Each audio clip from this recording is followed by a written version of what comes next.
Good morning, students. Hope you all are fine. Today we will discuss about a topic of hormone control of spermatogenesis. कि भाई कुछ hormones ऐसे होते हैं कि जो स्पर्मेटोजेनेसिस को कंट्रोल करते हैं। यानी जब भी स्पर्मेटोजेनेसिस होना होता है बॉडी के अंदर, स्पर्मेटोजेनेसिस यानी स्पर्म का बनना, तो क्या होता है बेटा, जो हाइपोथैलेमस होता है ये ब्रेन के सेंटर में प्रेजेंट होती है। हाइपोथैलेमस एक जो कि सारी की सारी जो पिट्यूटरी ग्लैंड को टारगेट करता है कि भाई उसको सिग्नल देता है हाइपोथैलेमस, क्योंकि सारे के सारे वर्क क्या करवाता है हाइपोथैलेमस के पास। कोई भी सिग्नल जब होता है तो स्टार्टिंग में हाइपोथैलेमस के पास जाता है, फिर वो पिट्यूटरी ग्लैंड को सिग्नल देता है। और पिट्यूटरी ग्लैंड क्या होती है बेटा, मास्टर ग्लैंड होती है, जो कि फिर बाद में हार्मोन रिलीज करवाती है। ठीक है ना। तो क्या होगा, सबसे पहले ये जो कोई भी चीज जैसे आपने देखी या कोई भी आपके माइंड में कोई फीलिंग्स जनरेट हुई, तो वहां पे क्या होता है, तो हाइपोथैलेमस क्या करेगा, गोनेडोट्रोपिन मतलब हार्मोन्स जो है क्या है यहाँ से रिलीज करवाएगा ये। फिर क्या होगा, जो हाइपोथैलेमस है वो क्या करेगा, एंटीरियर पिट्यूटरी को साइड मतलब सिग्नल देगा। वहां से क्या होगा, एंड्रोजन सीक्रेट एंड्रोजन, जो एंड्रोजन्स होंगे यानी जो टेस्टिस के अंदर, वो क्या करवाएंगे, एंड्रोजन्स हार्मोन एंड्रोजन्स को सीक्रेट करवाएंगे। जो एंड्रोजन फिर क्या करेगा, प्रमोट स्पर्मेटोजेनेसिस, एंड्रोजन स्पर्मेटोजेनेसिस को प्रमोट करेगा। उसी टाइम पे यहाँ पे लीडिंग सेल होंगी। क्या होंगी बेटा, लीडिंग सेल। लीडिंग सेल क्या करेंगी, एंड्रोजन सीक्रेट करवाएंगी, फिर ये स्पर्मेटोजेनेसिस को क्या करेगा, सपोर्ट करेगा। फिर इसके बाद जो एफएसएच हार्मोन है, दो टाइप के हार्मोन है, ल्यूटिलाइजिंग हार्मोन और फॉलिकुलर हार्मोन। यहाँ पे जो एफएसएच हार्मोन है ये सर्टोली सेल्स को क्या करेगा, सिग्नल देगा कि भाई तू इसको नरिशमेंट प्रोवाइड करो, यानी स्पर्म को नरिशमेंट प्रोवाइड करेगा। फिर क्या होगा बेटा, यहाँ पे सीक्रेट होंगे एंड्रोजन बाइंडिंग प्रोटीन, यहां से एंड्रोजन बाइंडिंग प्रोटीन सीक्रेट हो जाएगा। फिर उसके बाद क्या, स्पर्मियोजेनेसिस बनेगा। स्पर्मियोजेनेसिस का मतलब क्या होता है, स्पर्मेटिड से स्पर्म का बनना। ठीक है बेटा। फिर इसने क्या बताया, for well regulated spermatogenesis hormone feedback exists, a negative feedback if any hormone X is already high in amount or any X hormone is giving negative feedback to a particular gland। Suppose करो कि body में मान लो X hormone पहले से ही ज्यादा है। अगर X hormone पहले से ही ज्यादा है तो वो क्या देगा, नेगेटिव फीडबैक दे देगा। अब वो नेगेटिव फीडबैक देगा तो वहां पे क्या होगा, जो एंड्रोजन्स है यानी जो मेल्स हार्मोन्स है वो वहां पे रिलीज नहीं होंगे, क्योंकि वहां से नेगेटिव फीडबैक आ जाएगी। फिर क्या होता है बेटा, ये क्या करेगी, मतलब इस चीज को मतलब हाइपोथैलेमस का जो भी सिग्नल आएगा, ऑलरेडी अगर एक्स हार्मोन पहले से ही ज्यादा है तो ग्लैंड को क्या कर देगी, एंड्रोजन हार्मोन सीक्रेट करने के लिए क्या है, मना कर देगी। ठीक है। अब बात आती है बेटा स्ट्रक्चर ऑफ स्पर्म। अब क्या होता है, स्पर्म क्या होता है, यानी मेल जो गैमेट होता है वो स्पर्म होता है। और स्पर्म के क्या होते हैं बेटा, उसको वो तीन पार्ट में डिवाइड है। स्पर्म कितने पार्ट में डिवाइड है, थ्री पार्ट में डिवाइड है। तो तीन पार्ट कौन से बेटा, हेड, नेक, मिडल पीस और टेल। यानी स्पर्म जो है तीन पार्ट में डिवाइड है, एक तो हेड में, नेक में, मिडल पीस में और टेल में। अब देखो बेटा, ये आपको एक स्पर्म का डायग्राम दिखाई दे रहा है। ठीक है बेटा। तो इसमें क्या बताया है बेटा, एक मिनट इसको एक बार स्टॉप करो, बाहर चलो, बाहर चलो। तो बेटा मैंने बताया आपको कि भाई जो मेल जो हार्मोन है टेस्टोस्टेरोन, यानी जो मेल गैमेट है क्या है, स्पर्म। जो स्पर्म है वो तीन पार्ट में डिवाइड है। एक तो इसका क्या है बेटा, हेड, एक क्या इसका नेक वाला पोर्शन है, और एक इसका क्या बेटा, ये टेल वाला पोर्शन है। अच्छा, अब ये क्या बताएगा, ये जो ऊपर आपको इसकी कवरिंग दिखाई दे रही है, ये जो कवरिंग है ये क्या है बेटा, अब देखो ये यहाँ पे ऊपर आउटर कवरिंग आपको दिखाई दे रही है, ये वाली कवरिंग ये होती है एक्रोसोम। एक्रोसोम क्या होता है, derived from the Golgi body, ये गोल्गी बॉडी से ड्राइव्ड है, cap like structure filled with enzyme. ये एक बेटा स्पर्म के ऊपर कैप लाइक स्ट्रक्चर प्रेजेंट होता है, जो क्या है, एक एंजाइम होता है इसके ऊपर, उसका नाम होता है स्पर्म लाइसिन। क्या वो होता है बेटा, स्पर्म लाइसिन। जो स्पर्म लाइसिन है ये किस में हेल्प करता है, help in the breaking wall around the ovum. अब देखो, अब मान लो यहाँ पे जो फीमेल हार्मोन बनेगा और उसके अंदर जो ये स्पर्म जो है जब उसके अंदर एंटर करेगा तो यहाँ पे इस वॉल को ब्रेक करने का काम करता है, यानी ये उसको क्या कर देगा, तोड़ देगा, यानी help in breaking wall around the ovum, यानी ओवम के चार और जो बेटे वॉल बनी हुई है उसके उसको जो स्पर्मेलाइसेंस है, जो ये एंजाइम है, इसको ब्रेक करने का काम करेगा और फिर इसके अंदर घुसने का काम करेगा, फिर तभी तो फर्टिलाइजेशन होगा। फिर ये इसने क्या क्या बताया भाई, फर्दर इन फर्टिलाइजेशन। अब बात आती है कि भाई जो ये सपम है ना, इसका क्या है, ये फर्स्ट पार्ट क्या दिखा रखा है, हेड, दूसरा पार्ट क्या है, नेक, और तीसरा क्या है, मिडल पीस। ठीक है बेटा। अब बात आती है, अब यहाँ पे ये क्या प्रेजेंट है, इसका एक न्यूक्लियस प्रेजेंट होता है इसके अंदर, और जो ये पॉइंट दिख रहा है आपको, ये कौन सा पॉइंट है, प्रोक्सिमल सेंट्रियोल। ठीक है बेटा। ये है डिस्टल सेंट्रियोल, इसका जो नीचे दिख रहा है ये क्या है बेटा, distal centriole forms axial filament, ये एक्सियल फिलामेंट की फॉर्मेशन करता है। अब बात आती है कि भाई जो ये सपम है इसका इस तरह से स्ट्रक्चर क्यों बना हुआ है, क्योंकि ये वोटरी सब्सटेंस के अंदर से स्विम करता हुआ जाता है, तैर के जाता है बेटा। अब जो मिडल पीस है इसका, मिडल पीस के अंदर माइटोकॉन्ड्रिया प्रेजेंट होते हैं, और माइटोकॉन्ड्रिया क्या होते हैं, 25 to 30 spiral arrange provided energy for the movement of the sperm. अब आपको पता है कि जो माइटोकॉन्ड्रिया है वो एक सेल ऑर्गेनली होती है जो कि सेल को एनर्जी देती है, power house of the cell भी बोलते हैं। लेकिन स्पर्म के अंदर जो माइटोकॉन्ड्रिया है वो 25 टू कितने होते हैं बेटा, 30 होते हैं। ये आपको देखो, ये जो अंदर दिखाई दे रहे हैं, ये क्या है, माइटोकॉन्ड्रिया है, जो ग्रीन ग्रीन कलर के आपको दिखाई दे रहे हैं। ये क्या करेंगे, इस स्पर्म को मूव करने के लिए एनर्जी देंगे ताकि ये तैर के ओवम तक पहुंच जाए। क्लियर है बेटा। अब जो ये पीछे जो इसकी क्या है, एक पूंछ दिखाई दे रही है, यानी टेल दिखाई दे रही है, ये क्या है बेटा, यानी axial filament supporting the tail. अब इसके बीच में एक फिलामेंट लाइक स्ट्रक्चर दिखाई दे रहा है, इसको एक्सियल फिलामेंट बोलते हैं, जो कि टेल को सपोर्ट करता है। ठीक है बेटा। अब क्या होता है, टेल किस में हेल्प करेगी, मैंने बताई थी, मूवमेंट में हेल्प करेगी। सपम जब भी मूव करके जाएगा ओवम तक तो ये टेल उसको क्या है, मूव करने में हेल्प करेगी। अब अगर कोई आपसे पूछे कि भाई जो स्पर्म है वो क्या है, मेल गैमेट है, मेल गैमेट है, तो इसके अंदर कौन कौन से पार्ट होते हैं, तो एक तो हेड, नेक, और एक क्या होता है, इसकी टेल होती है, यानी और बीच में क्या होता है, इसका मिडल पीस होता है। जो हेड होता है वो क्या करता है, यानी जो अपर वाला पोर्शन है हेड के ऊपर, वो एक्रोसोम होता है। ठीक है। उसके ऊपर एक एंजाइम प्रेजेंट होता है जिसको नाम बोलते हैं सप्रमलाइसिस। सप्रमलाइसिस का, इस एंजाइम का क्या क्या सप्रमलाइसिस का क्या काम होता है, ओवम की लेयर को ब्रेक करना ताकि ओवम के अंदर ये घुस जाए। फिर इसके अंदर ये जो नेक वाला पोर्शन है, इसके पास में क्या है, इसका मिडल पीस है, यहाँ पे माइटोकॉन्ड्रिया प्रेजेंट होते हैं जो कि इस सपम को आगे मूव करने के लिए एनर्जी देते हैं कि भाई तू आगे बढ़। ठीक है। पीछे से इसकी एक टेल होती है, टेल क्या काम करती है, ये जो वोटरी सबस्टांस है यानी जो ओवम है उसके अंदर से फ्लोट कर सके ताकि तैर के ओवम तक ये पहुंच जाए। तो क्लियर हुआ बेटा। अब बात आई, in one ejaculation release semen 2.5 to 5 ml, semen comes out in normally.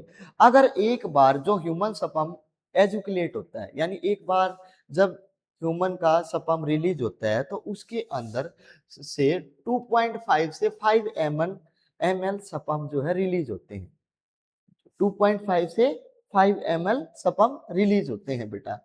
और कोई भी, मान लो हम किसी हेल्दी पर्सन की बात करें, in a healthy individual it contains approx 200 to 30 million sperms, यानी एक बार जब कोई भी मेल का सपम रिलीज होता है ड्यूरिंग कोइटस, तो उसके अंदर से 200 से 300 मिलियन सपम जो है एक बार में रिलीज हो जाते हैं। और इतने सपम जब रिलीज होते हैं तो सारे के सारे जो है सपम तो सपम ही है, फर्टिलाइज करने के लिए वो ओवम से तैयार रहते हैं।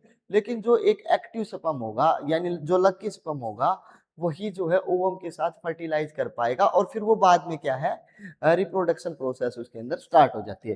कई बार दो ओवम के, किसी ओवम के साथ भाई 2 स्पर्म ऐड फर्टिलाइज कर जाएं, तो उस कंडीशन में क्या है कि जुड़वा बच्चे जो है पैदा होते हैं, आपने सुना भी होगा, ट्विंस के बारे में सुना है, या वो उस कंडीशन में होती है बेटा। For for a normal fertility at least 60% should have normal shape and size, and out of this 60% at least 40% should show vigorous motility। ये कह रहा है कि भाई जो नॉर्मल फर्टिलिटी होती है उसमें कम से कम 60% जो होते हैं ना, वो नॉर्मल शेप और साइज के होते हैं। जो स्पर्म होते हैं क्या होते हैं बेटा, 60% स्पर्म नॉर्मल शेप और साइज के होते हैं, और उसमें से कम 40% क्या होते हैं, ये होते हैं विग्रेस मोटिलिटी, अलग अलग मोटिलिटी शो करते हैं, क्योंकि उनके मूवमेंट करने का तरीका थोड़ा सा भाई धीमा भी हो सकता है, किसी का थोड़ा सा फास्ट होता है। ठीक है बेटा, अब बात आती है, तो बेटा अब हम बात करते हैं फीमेल रिप्रोडक्टिव सिस्टम।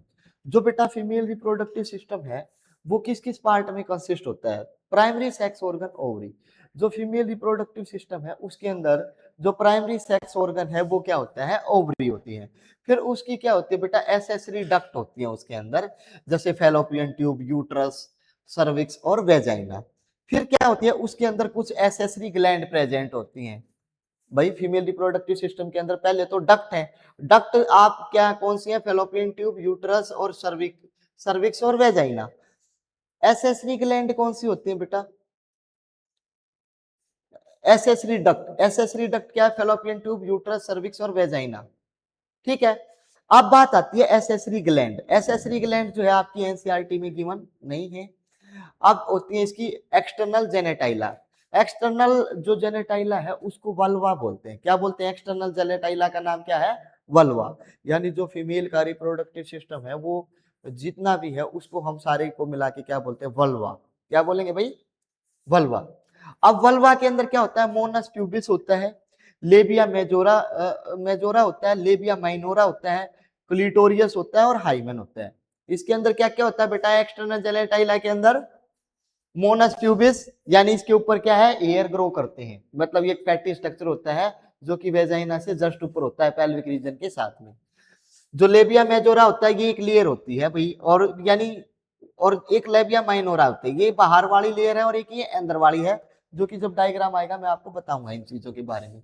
और ये क्लिटोरियस होता है, यानी फीमेल के अंदर एक सेंसिटिव पार्ट होता है क्लिटोरियस, जो कि उसके अंदर लिबिडो फीलिंग्स लेके आता है, मतलब कोई भी मतलब सेक्सुअल रिलेटेड फीलिंग्स को ये क्रिएट करता है क्लिटोरियस। ठीक है बेटा, इसके अंदर क्या होता है, एक हाइमन होता है। हाइमन क्या होती है, जो वेजाइना है उसके अंदर एक पतली सी झिल्ली लाइक एक स्ट्रक्चर होता है, एक लेयर होती है, मेम्ब्रेनियस लेयर, जो कि क्या होती है, कई बार जो लेडी लड़कियां हैं उनकी क्या है वो अपने आप क्या ब्रेक हो जाती है भाई, साइकिल चलाने से या और कुछ करने से। ठीक है ना बेटा, अब बात आती है along with these one pair of the memory. अब भाई ह्यूमन फीमेल के अंदर क्या होती है, one pair of memory gland present होते हैं। मेमोरी ग्लैंड यानी जो जिससे बच्चे को वो अपना मिल्क सीक्रेट करवाती है ना बेटा। अब बात आती है mammary gland structurally functionally support nutrition, fertilisation, pregnancy, child birth. जो मेमोरी ग्लैंड होती है बेटा वो किस किस को सपोर्ट करती है, ओवुलेशन को सपोर्ट करती है वो। ओवुलेशन तो आपको पता ही होगा कि भाई फीमेल के अंदर जो है जब मेंस्ट्रुअल साइकिल स्टार्ट होती है तो उसके हाफ डे के अंदर, यानी किसी फीमेल का जो मेंस्ट्रुअल साइकिल है अगर वो 28 डेज का है तो 14 डेज यानी 14वें दिन उसकी बॉडी से ओवम रिलीज होगा, ओवा।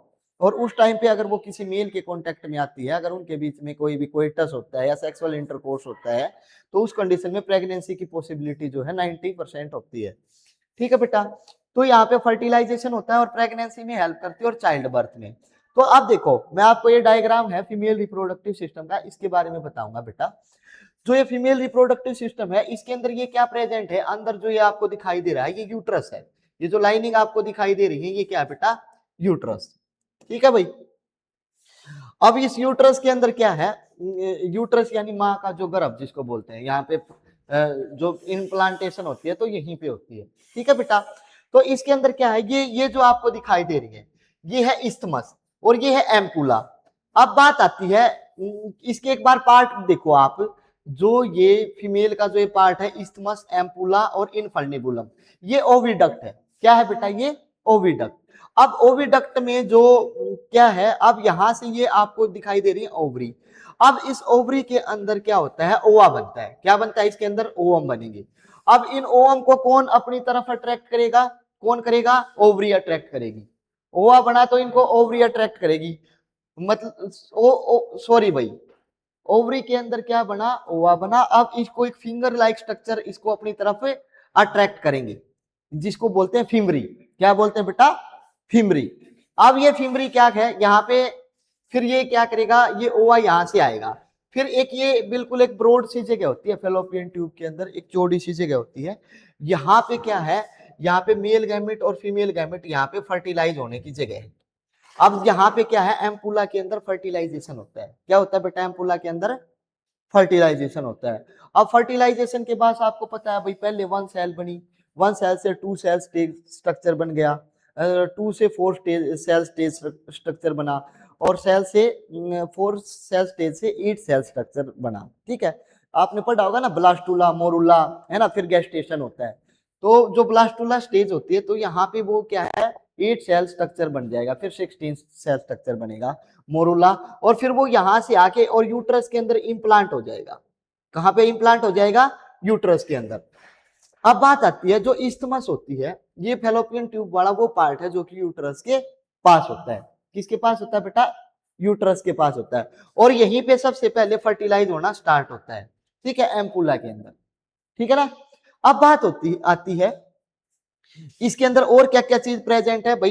इसके अंदर ये क्या है, सर्विक्स प्रेजेंट है, the last narrow part of the uterus. Uterus की एक नैरो पार्ट है जिसको आप क्या बोलते हैं, सर्विक्स बोलते हैं, यहां से। ठीक है, अब ये सर्विकल कैनाल है, ये जो कैनाल दिखाई दे रही है आपको, ये क्या है, सर्विकल कैनाल है, और नीचे वाला पोर्शन क्या है बेटा, वेजाइना है। अब बात आती है कि भाई जो यूट्रस की वॉल है, वहां पे क्या है, 3 लेयर प्रेजेंट होती है यूट्राइन वॉल के अंदर। 3 लेयर क्या है, एक तो है पेरीमेट्रियम, बाहर वाली लेयर, अंदर वाली है इसके जस्ट अंदर क्या है, मायोमेट्रियम, और ये क्या है, एंडोमेट्रियम, इनर मोस्ट लेयर। ठीक है बेटा। अब बात आती है कि भाई जब लेडीज के अंदर जब मेंस्ट्रुअल साइकिल स्टार्ट होती है, तो वहां पे सबसे पहले क्या है, ये जो यहाँ पे ये लेयर टूटनी स्टार्ट हो जाती है। जो एंडोमेट्रियम लेयर है, जो अंदर वाली है, ये जब ब्रेक डाउन स्टार्ट हो जाती है, तो लेडीज के अंदर से ब्लड फ्लो आउट होना स्टार्ट हो जाता है, और जो मेंस्ट्रुअल फ्लो है वो लेडीज के अंदर जो है मतलब 5 दिन तक जो है ये चलता है। ठीक है बेटा। अब बात आती है कि भाई जो आपको एक डायग्राम दिखाई दे रहा है, इसके अंदर अब वेस्कोटोमी या ट्यूबेक्टोमी का मैं अगर जिक्र करूं, तो यहाँ पे क्या होता है, जो फीमेल का ऑपरेशन होता है ना, तो डॉक्टर क्या करते हैं, इस फेलोपियन ट्यूब को कट कर देते हैं, इसको कट करके धागे से बांध देते हैं। ये एक सर्जिकल मेथड होता है बेटा। ठीक है, लेकिन आजकल क्या है, डॉक्टर इसको फेलोपियन ट्यूब को कट करने की बजाय इसको क्या कर देते हैं, मोड़ देते हैं इस ट्यूब को, और इस ट्यूब को मोड़ते ही क्या है, उसको धागे से बांध देंगे, थ्रेड से। अब यहाँ ओवरी से इसके ओवम यहाँ से रिलीज नहीं हो पाएंगे, ओवम यहाँ तक, यूट्रस तक, यानी यहाँ तक जा ही नहीं पाएगा, यानी फर्टिलाइजेशन ही नहीं होगा, यानी जब स्पर्म ओवम से मीट ही नहीं होगा, तो वो आगे उसके अंदर प्रेगनेंसी ही नहीं होगी। ठीक है ना बेटा। तो ये एक सर्जिकल मेथड है जो कि बर्थ कंट्रोल में यूज होता है, समझे ना बात। तो फेलोपियन ट्यूब को कट करके टाई कर देते हैं, तो वो जो मेथड है उसको हम क्या बोलते हैं, ट्यूबेक्टोमी। क्या बोलते हैं बेटा, ट्यूबेक्टोमी। तो आपको फीमेल रिप्रोडक्टिव सिस्टम के ये पार्ट जो है आपको समझ में आ गए होंगे। ठीक है भाई, यानी फेलोपियन ट्यूब के अंदर ये 3 पार्ट क्या है, ओविडक्ट कौन से हैं, इनफंडिबुलम, एम्पुला और इस्थमस। इस्थमस जो है यूट्रस के पास वाली है। अब एम्पुला क्या है, यहाँ पे मेल और फीमेल जो है दोनों गैमेट मीट होते हैं, यहाँ से मतलब फर्टिलाइजेशन स्टार्ट हो जाता है, बाद में जाके इम्प्लांटेशन होता है। ठीक है बेटा। फिर ये ओवरी है, जो कि ओवरी क्या करती है, ओवा बनाती है, यानी फीमेल गैमेट बनाती है, और इसके अंदर नीचे क्या है, यूट्रस से नीचे क्या है बेटा, सर्विक्स है, last narrow part of the uterus. ये नैरो ओपनिंग होती है, और यहाँ से एक सर्विकल कैनाल होती है। ये नीचे वाला पोर्शन क्या है, वेजाइना है। ठीक है, और इसकी 3 लेयर है, पेरीमेट्रियम आउटर लेयर है, मायोमेट्रियम मिडल लेयर है, और एंडोमेट्रियम इनर मोस्ट लेयर है। ठीक है भाई, आगे चले, ये क्लियर हो गया होगा आपको। अब बात आती है ओवरी। अब उस डायग्राम के अंदर आपने जो ये स्ट्रक्चर दिखाई दे रहा है, ये क्या है बेटा, ओवरी है। क्या है ये, ओवरी।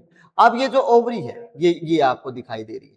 अब ओवरी क्या है, इसमें क्या होता है, ये क्या है, ओवरी की एक बाहर वाली जो लेयर है, ये पेल्विक बोन।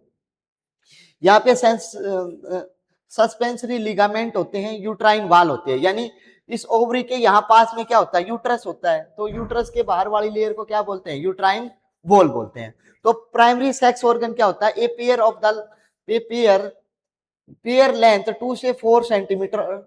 जो इसकी लेंथ होती है ओवरी की, वो कितनी होती है बेटा, 2 से 4 सेंटीमीटर होती है। Ovary are attached to the pelvic uterine wall with the help of ligament. जो ओवरी है वो लिगामेंट के साथ जुड़ी होती है यूट्राइन वॉल से। ये क्या है, ओवरियन लिगामेंट है, यानी जो यूट्रस से जो जुड़ी हुई है ना, ओवरी जो जुड़ी हुई थी वो लिगामेंट के साथ जुड़ी हुई है, इसको बोलते हैं ovarian ligament. Entire space inside the ovary is known as स्टोरमा।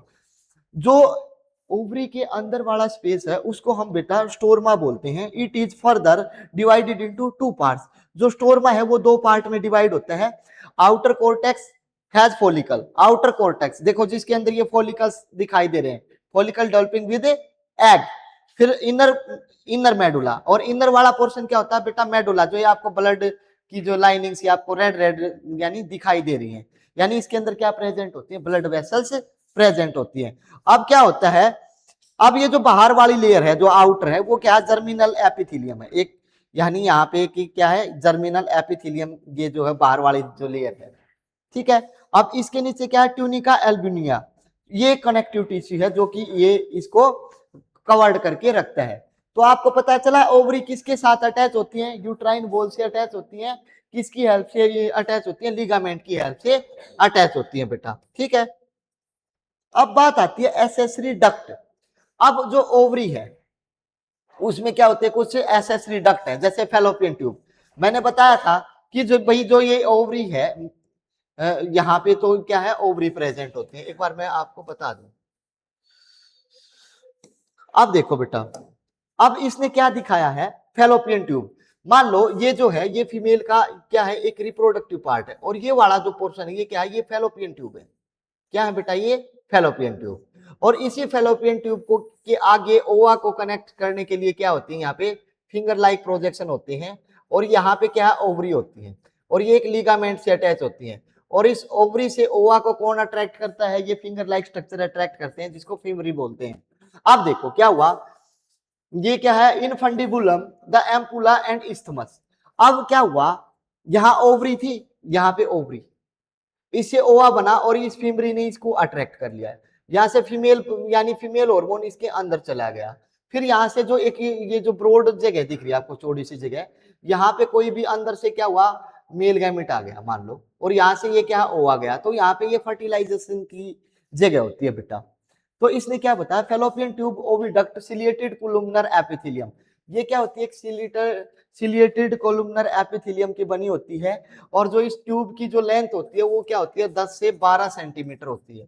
कितनी होती है भाई, 10 से 12 सेंटीमीटर। अब इसके अंदर क्या क्या प्रेजेंट है, इसके अंदर क्या है, इनफंडिबुलम फनल लाइक स्ट्रक्चर है, ये फनल शेप का है, close to the ovary, finger like projection called fimbriae. एक फिंगर लाइक प्रोजेक्शन आपको दिखाई दे रहे हैं ना ऐसे, और इसको हम क्या बोलते हैं, फिमरी बोलते हैं। टू कोलेक्ट ओवा फ्रॉम ऊ साइड, सेकेंडरी ऊ साइड। जब बेटा यहाँ पे ओवम की फॉर्मेशन होगी, ओवा बनेगा, तो उससे ओवा को ये क्या कर लेंगी, कोलेक्ट कर लेंगी। अब बात आती है ampulla, wider part of the Fallopian tube where fertilisation occur. अब जो ये जो आपको वाइडर पार्ट दिखाई दे रहा है ना, मैंने बताई थी, यहाँ पे फर्टिलाइजेशन टेक प्लेस करता है बेटा। तो फर्टिलाइजेशन टेक कहाँ पे टेक प्लेस करेगा, फेलोपियन ट्यूब के अंदर, अगर कोई आपसे पूछे, ठीक है। और फेलोपियन ट्यूब के अंदर वो कौन सी जगह है जहां पे फर्टिलाइजेशन टेक प्लेस करता है, एम्पुला। एम्पुला के अंदर जो है फर्टिलाइजेशन आपका टेक प्लेस करता है, ठीक है भाई। अब बात आती है isthmus, last narrow part closer to the uterus. अब यूट्रस के जो पास में है, अब ये जो वाला पोर्शन है, ये पूरा का पूरा यूट्रस ही तो है ना यूट्रस। और यूट्रस के पास वाला पोर्शन क्या है, सबसे पास वाला पोर्शन इस्थमस। क्या बेटा, इस्थमस, क्योंकि ये सारा क्या है यूट्रस, और ये यूट्राइन वॉल है यूट्रस के अंदर, ठीक है ना बेटा। और यहाँ पे फर्टिलाइजेशन होने के बाद यहाँ पे वो क्या है, जो वोम होता है छोटा, वो यहाँ पे आके चिपक जाता है यूट्रस के अंदर, और यहीं से बच्चे की ग्रोथ होनी स्टार्ट हो जाती है। इसको माँ का गर्भ बोलते हैं, ठीक है बेटा। अब ये चीज आपको क्लियर होगी। अब आगे चलते हैं। अब बात आती है यूट्रस हिस्टेरा वोम। अच्छा, यूट्रस का एक और नेम है जिसको हम क्या बोलते हैं, हिस्टेरा। माँ का जो गर्भ है उसका क्या नाम है, कि यूट्रस की बजाय आजकल इसको क्या बोलने लगे, हिस्टेरा, ठीक है। तो आपसे कोई पूछे तो हिस्टेरा आप बोल सकते हैं। हिस्टेरा क्या होता है, इन्वर्टेड पियर शेप, जो गर्भ की जो आकृति होती है ये उल्टी अनासपाती की तरह होती है बेटा, इन्वर्टेड पियर शेप्ड होती है। इट हैज 3 पार्ट, और यूट्रस के 3 पार्ट हैं बेटा, एक तो फंडस, एक बॉडी और एक सर्विक्स। कितने पार्ट है, 3 पार्ट, फंडस, बॉडी और सर्विक्स। अब देखो अब यहां से फैलोपियन ट्यूब आई थी,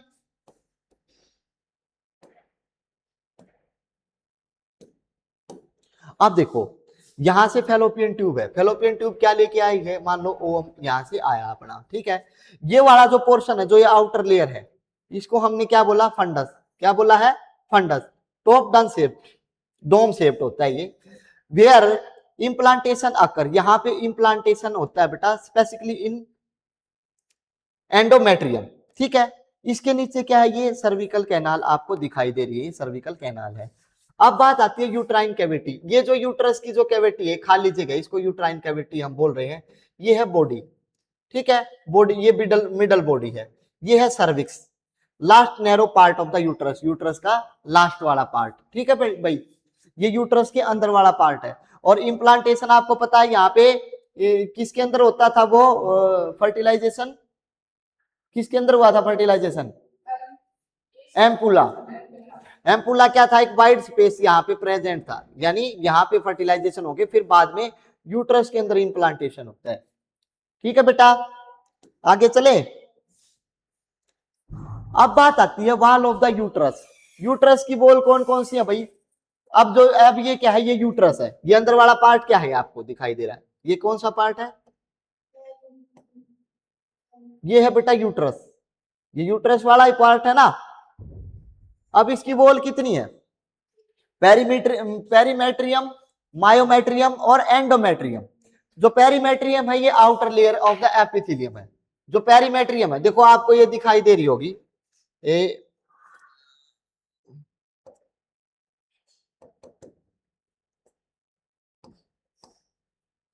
हाँ, तो देखो जो ये बाहर वाली जो लेयर है यूट्रस की, इसको बोलते हैं हम पेरीमेट्रियम, क्या बोलते हैं बेटा, पेरीमेट्रियम। इसके जस्ट अंदर वाली जो लेयर क्या है, मायोमेट्रियम, क्या है बेटा, मायोमेट्रियम। एक और लेयर है यहाँ पे बना नहीं रखी, मतलब मान लो ये एक और लेयर में बना दो, ठीक है, यानी इसकी क्या है, ये क्या है, ये वाला, यानी ये दिखाई दे रही है, ये लगा लो आप, ये क्या है, मायोमेट्रियम। और जब सबसे अंदर वाली जो लेयर है, इसको क्या बोलते हैं भाई, एंडोमेट्रियम, ठीक है।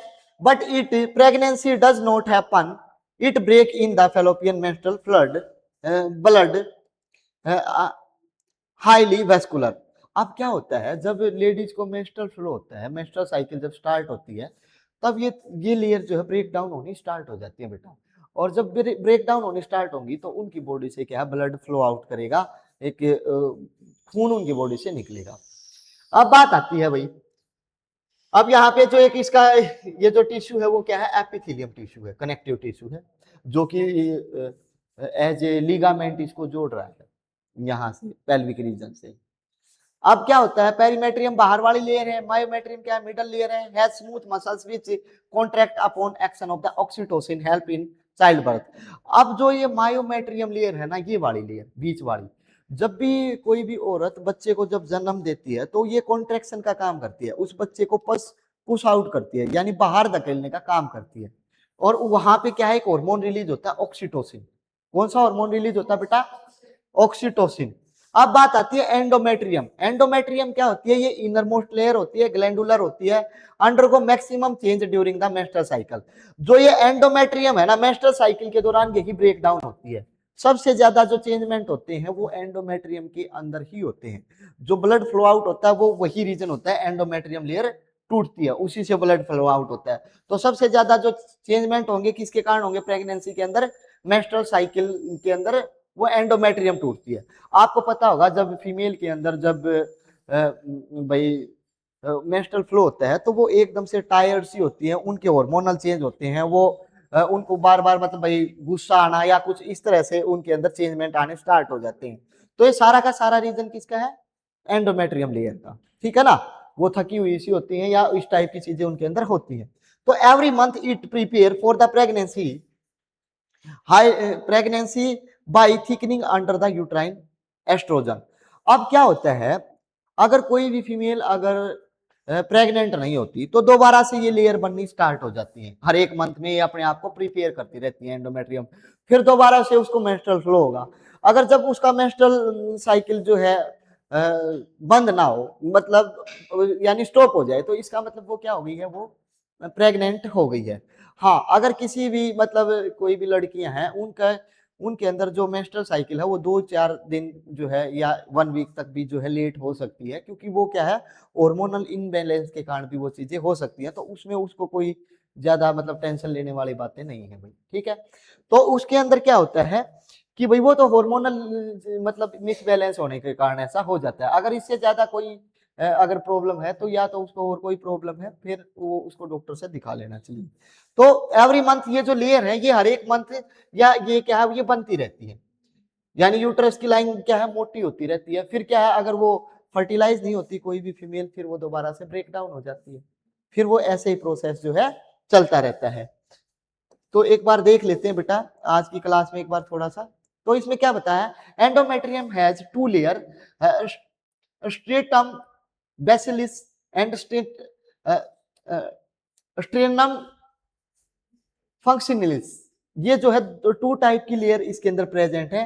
ये क्या है पीरियड्स के दौरान जो है ये ब्रेक डाउन होती है, यानी लेडीज के अंदर जब पीरियड्स होते हैं तो ये दोनों लेयर जो है ब्रेक डाउन होते हैं। ये एंडोमेट्रियम की ही 2 लेयर है और वहीं से ब्लड फ्लो आउट होता है बेटा।